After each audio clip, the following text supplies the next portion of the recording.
আসসালামু আলাইকুম রহমতুল্লাহ। বন্ধুরা কেমন আছেন? আশা করি বেবাকে ভালোই আছেন। আজগো বাইতুল মোকাররমের মসজিদ মার্কেটের তৃতীয় ভিডিও লইয়েছি আজগো। তাই আজগো দেখেনি তো কি সুন্দর সুন্দর তসবিগুলা ঝুলাই রাখছে, মানে খুবই পছন্দের করার মতোই আর কি। তসবি এর মধ্যে আছে আবার আতর। এই আতরগুলো আবার অনেক দামি আতর, এগুলো নাকি বিদেশি আতর সব। তাই খুবই সুন্দর, একটু হাতে লাগাই দিছিল, তাই সুগন্ধি অনেক সুন্দর এখানের। তো বাইতুল মোকাররমের এই জায়গাটা মূলত যারা হজ করতে যায়, উমরা করতে যায়, এরা আসলে হিন্দে বাজার করতে পারে খুব সুন্দর সুন্দর। তো এখানে আবার আছে টুপি, এখানের বিভিন্ন ডিজাইনের এখানে টুপি আছে বুঝছেন, বিভিন্ন দামের।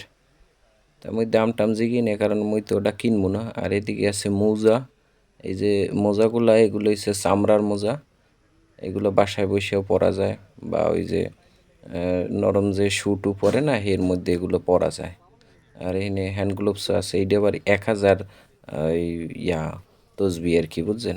আর এই সামনে আবার আছে এই যে যারা তাবলিকে যায় হ্যাঁ জন্য বড় ব্যাগগুলো, এবার ট্রলিও আছে এখানে অনেকগুলো। এখানে আবার বেচা কিনা চলতে আছে জায়নামাজের। একটু সামনে আউগাই দেখি এই যে বস্তাগুলো দেখেন, মানে ব্যাগগুলা, এগুলো নাকি আর কি রেডিমেড বেড আর কি বুঝছেন। যারা তাবলিকে যায় হেরা এইটার মধ্যে সব আছে, এর মধ্যে ঘুমান যায় আর কি।